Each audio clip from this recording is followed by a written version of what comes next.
আজকে আমরা ব্লগ বানাবো, তাও আবার মোটু পাতলুর সাথে। সো চলেন আমরা মোটু পাতলুর ফুরফুরি নগরে ব্লগ বানাই।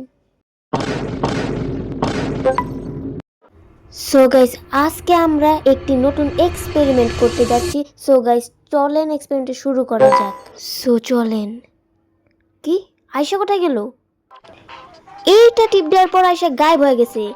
সো চলেন আমি ওটা টিপ দিয়ে দেখি। এটা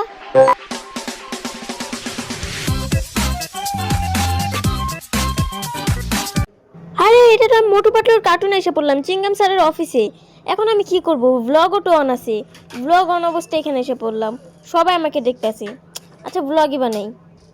আরে এটা আমি কোথায় এসে পড়লাম? জায়গাটা একটু একটু চিনা।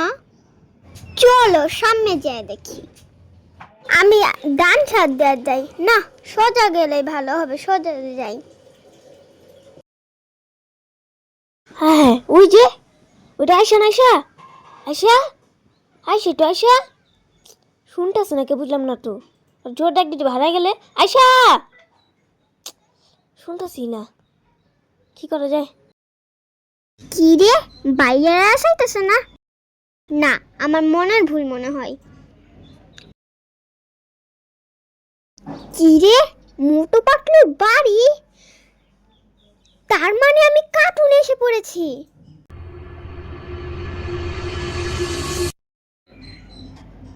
হ্যাঁ, এদিকেই তো যাত্রা জটকা এক্সপেরিমেন্ট করে, আমার এদিকে যেতে হবে। ফুরফুরি নগরে একটা নতুন জিনিস যেটা আমার অনেক অবাক লাগে, নতুন না মানে পুরানি, সেটা হলো এই জায়গার গাছ। এই জায়গার গাছে একটাও পাতা নাই, মানে পাতা ছাড়া গাছ, পুরা ফুলকপির মতো হয়ে আছে, পুরাই আজব।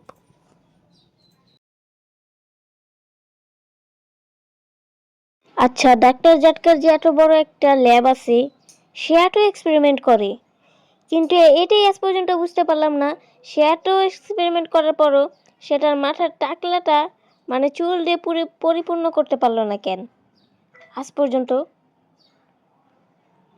আর এটার ভিতর সমুচা পুরা কার্টুনের মতো। আরে এটা তো একটা কার্টুনই। কি বলি ভাই?